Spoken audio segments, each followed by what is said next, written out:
Okay, in lesson 2, we're going to look at, well, what makes a hot object hot? We know that its heat goes from hot to cold, but what makes a hot object different than a cold object? And I suspect you're already going to know the answer to this one. So what we're going to do is we're going to apply that understanding to trying to predict whether phase changes are endo or exothermic. It can be easy to get turned around in this, so we'll show you in an example here in a minute. But the other thing we're going to get out of it is how does an understanding of this particle motion get sort of displayed in a heating curve or a heating diagram. So that'll be the end of this lesson. Okay, so let's look at this.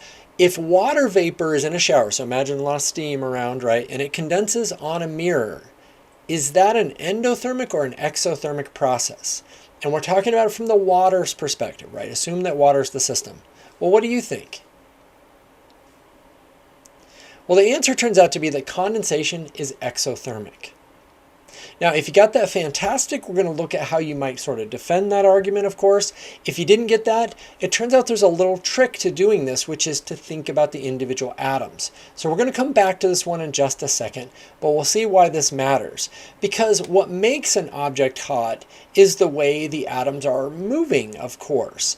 Like, for instance, if you want to look at how gas particles are moving and how they're different in one phase or the other, well, we've already seen that, right? We know that solids, they are moving, they're just kind of wiggling, and gases are translating, right? They're actually moving through space. And liquids are doing pretty much what gases are doing, just, you know, sitting in the bottom of the container. They're moving around each other and they're vibrating. All of these objects, you think about it, can you warm up an object that's a solid without having it turn to a liquid or a gas? And the answer is, of course, yes.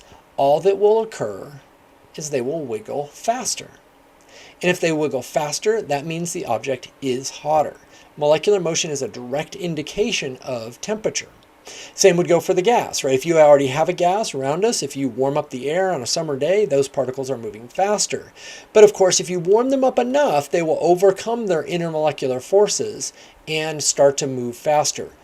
One little aside that's important here is occasionally people will say the intermolecular forces are like gone or something like that, but of course they're never gone. These particles are always attracted to each other. It's just they're moving so fast that those very weak forces can't get them to stick together.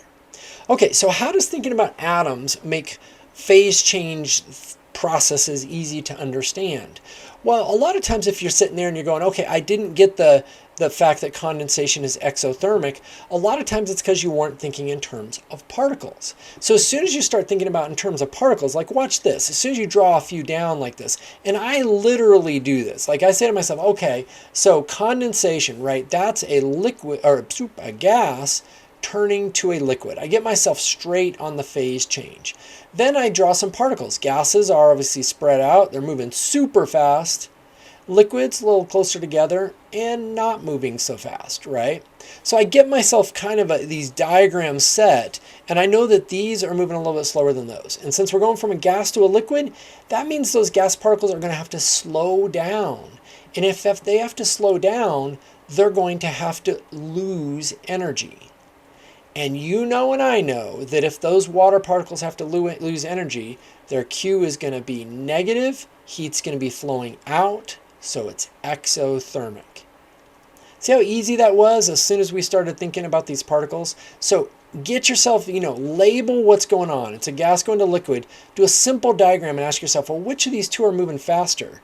If they're getting slower, that means they have to lose energy, and it's going to be exothermic. All right, you try it. So I'm going to ask you to draw a couple of little boxes like that and make some predictions. Actually, I have boxes right here. Let's try this. What phase change do you think is happening here? And do you think it's endo or exothermic? Well, we've got a liquid turning to a solid. Definitely that phase change as well. It's going to be freezing, right? Freezing. You could call it fusion too, but freezing is fine. Is it endo or exothermic? Well, remember that solid particles, they're vibrating, but they're not moving very fast. These are moving faster, hence the more little wigglies. And so that means if these are moving faster and these are moving slower, slower, things have to slow down, which means they have to lose energy. And if they have to lose energy, Q will be negative again, and it will be exothermic. Nice. So therefore, we know that freezing is an exothermic process. So every single time you see a phase change, draw some particles for yourself. It makes life really easy. Okay? All right, let's see. All right, I missed my great graphic there. Okay, let's look at this one. What phase change do you think is happening here? Ooh, a little tricky, a little tricky. And do you think it's endo or exothermic? All right, well, I don't know. These kind of look like water molecules. But in any case, we'll say, I think this looks like a solid. It looks like some sort of crystalline lattice thingy. So probably not lattice because it doesn't look ionic. But in any case, it's some sort of arrangement of atoms that looks very solid-like. This looks to me like a gas, but I can't be sure too much. But if let's say we are going from a solid to a gas, that means that that phase change from a solid to a gas is sublimation, right? It's sublimation. And sublimation is going to have some slow-moving solids, they're just wiggling, to very fast-moving gases. And so therefore, sublimation has to absorb energy to get them moving faster. So therefore, heat's going to have to come in to make them move faster. And therefore, since heat is coming in, it is endothermic. All right, pretty good. So every single time you see one of these phase changes, if you simply draw the particles, it makes it way, way, way easier to deal with it. Oh, I have my nice picture here of dry ice, because dry ice is not the only substance that sublimes. Matter of fact, almost every substance, if you change the pressure and temperature a little bit, you can find a moment where they sublime. Water certainly can do it as well, but you know, a dry CO2 is one of the ones that can happen most easily at everyday pressures and temperatures. Okay, now, so if we understand phase change, let's look at phase change diagrams. Now, a phase change diagram is a really simple idea, and as a matter of fact, a lot of times you'll, wait a minute, no, let me get this right. This is not a phase change diagram. This is a heating curve or heating diagram. Now, I don't really like to call them curves. Chemists do. You see why I don't? Because they do tend to be very straight. Not a phase change diagram. That's different. We'll get to that later. But in any case, a heating curve is a very simple idea. It's, look, it's keeping track of if you have a solid and you warm up that solid, at some point that solid will start to melt.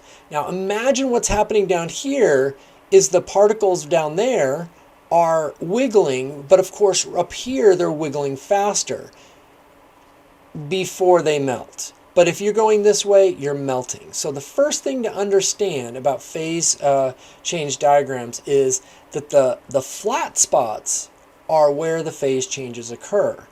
Why? Because all of the energy you're supplying, you see what you're doing is you're supplying heat energy. When it's not going through a phase change, the particles wiggle faster and faster and faster, but all of that heat energy does not turn into a temperature change there because it's being used to make those intermolecular forces break. In other words, it can't go into just wiggling more. You have to actually break those intermolecular forces. So from there to there is melting. Now, of course, if this were water, what temperature would that be? Be 0 degrees Celsius. And then once you get them to be liquids and they can move around each other a little bit, down here they'll be moving around each other slowly. By the time you get up here, they'll be moving around each other quite quickly. And then once they actually start going through the act of changing to a gas, you'll know that this is where you're boiling or evaporating, right? We'll say evaporation. And while they're going through that phase change and breaking those intermolecular forces, you don't see any temperature change. It just goes completely flat. And if this were water, you know that that would be at 100 degrees Celsius. And then once it becomes a gas, those gas particles, of course, are moving fast. But once we're up here, they'll be moving even faster around each other. So a phase diagram, or I'm sorry, they said that's what got me saying it too.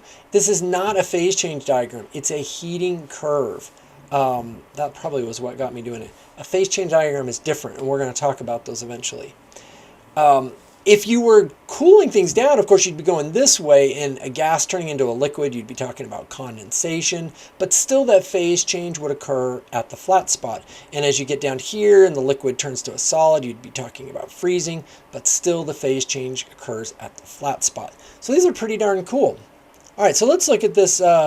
Let's look at this diagram right here. So I do not think this substance is what, killing me. Heating curve. Any case, doesn't matter.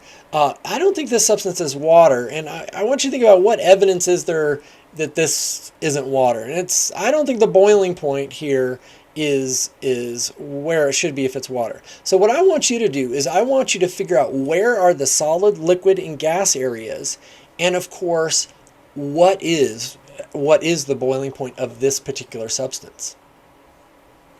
Well, remember, at colder temperatures down here, this is where the solids are going to be, that's where the liquids are going to be, and that's where the gases are going to be.